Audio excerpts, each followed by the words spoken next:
This is Real News Media TV, coverage you can trust. Please like, share, subscribe, and hit the notification bell. Select all for daily news updates. Kingston Wharves probing fire at one of its terminals. Kingston Wharves Limited says it has launched a full investigation into a fire at one of its terminals Thursday afternoon. The blaze began about 5 p.m. when a vehicle being housed at the terminal caught fire. Kingston Wharves said the cause of the fire is so far unknown. The blaze was brought under control by members of the Jamaica Fire Brigade. No injuries were reported. Kingston Wharves said an initial assessment has concluded that there was no damage to port infrastructure and that there was limited impact on other cargo being stored at the terminal.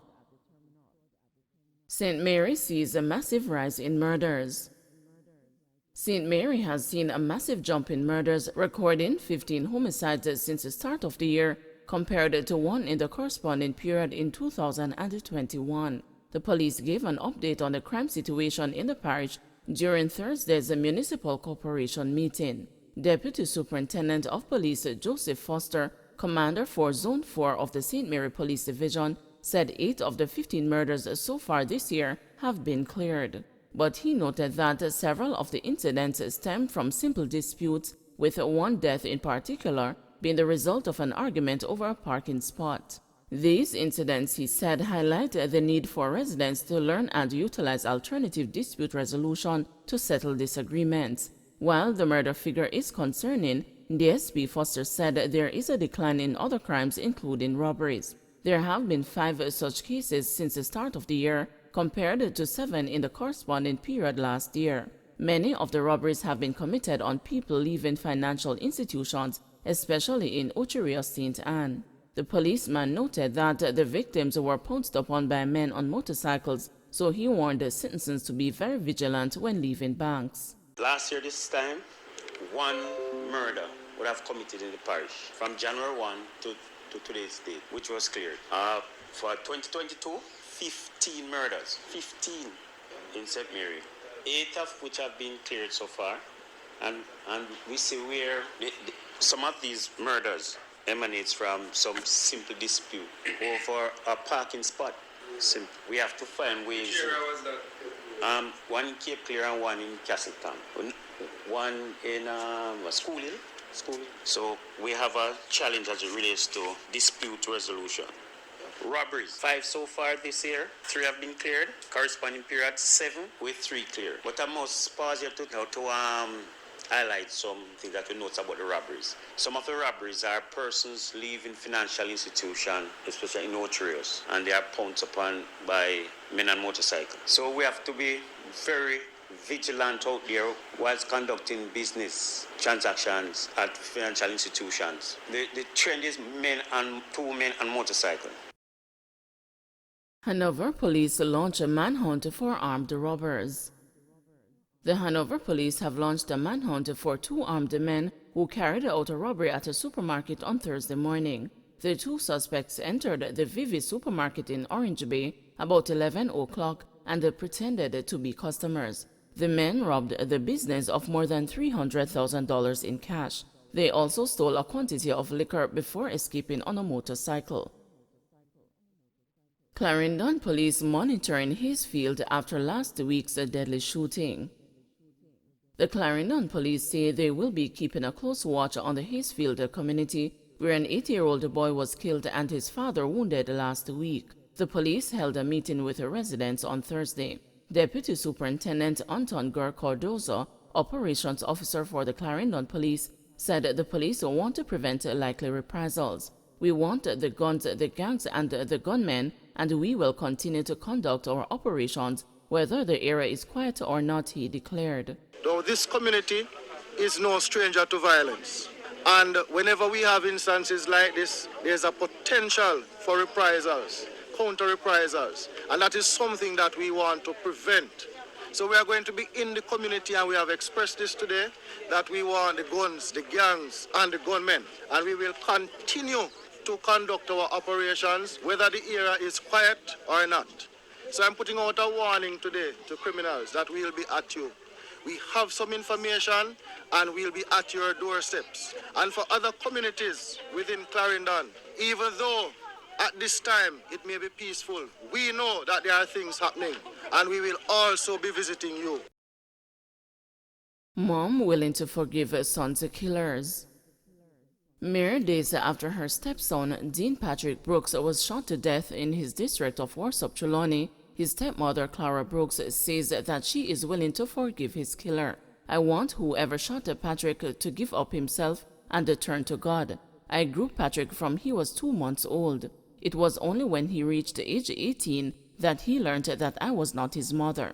It hit me hard, she said. Dean, 35, was walking home about 10:15 p.m. when residents, including Clara and Dean's father Lloyd, heard gunshots. They called the police and Dean was found on the main road with gunshot wounds to the upper body. He was taken to the hospital where he was pronounced dead.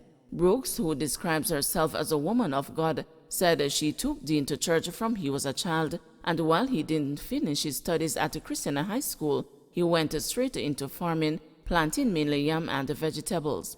Dean is the 14th murder victim in Trelawny. Jamaica has recorded more than 400 murders since the start of the year.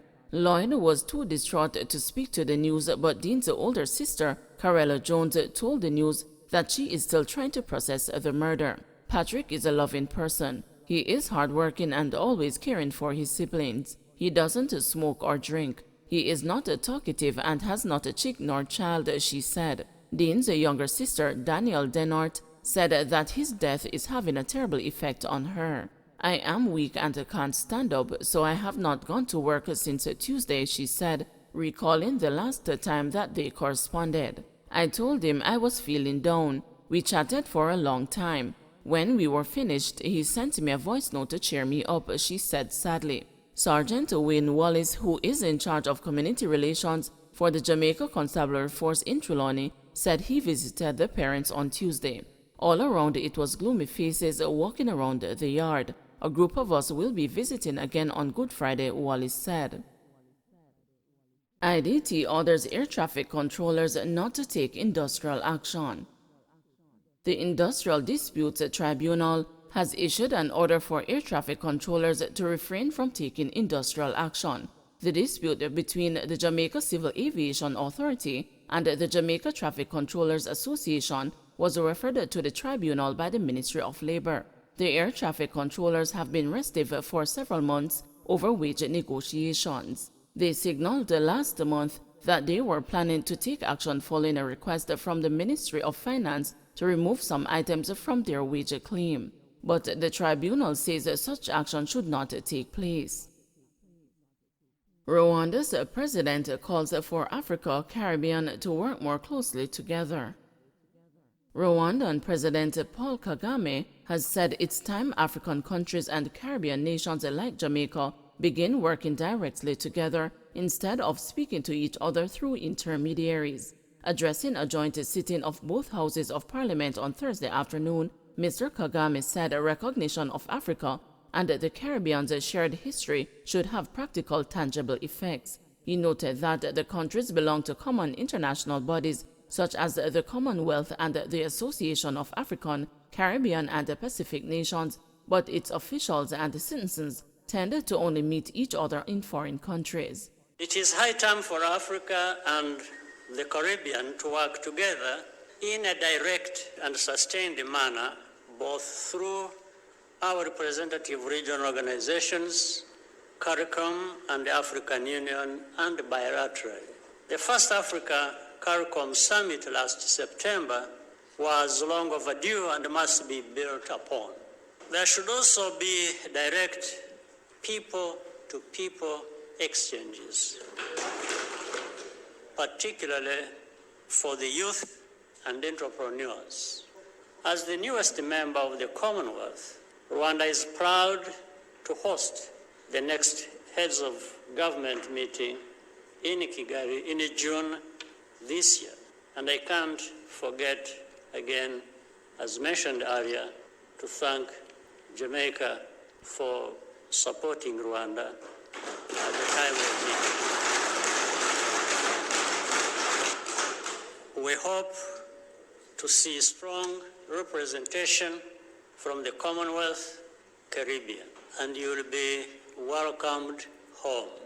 A decision is to be made at the June meeting on who will be the Commonwealth's Secretary General for the next 4 years. Jamaica's Foreign Affairs and Foreign Trade Minister, Kamina Johnson-Smith, will be seeking to unseat incumbent Baroness Patricia Scotland. Prime Minister Andrew Holness has said the Jamaican government does not intend to discuss issues surrounding the race for the Secretary General post during Mr. Kagame's visit. Speaking in Gordon House on Thursday, Mr. Holness said the bilateral talks will focus on technical cooperation in areas such as culture, ICT, health, tourism, and sports.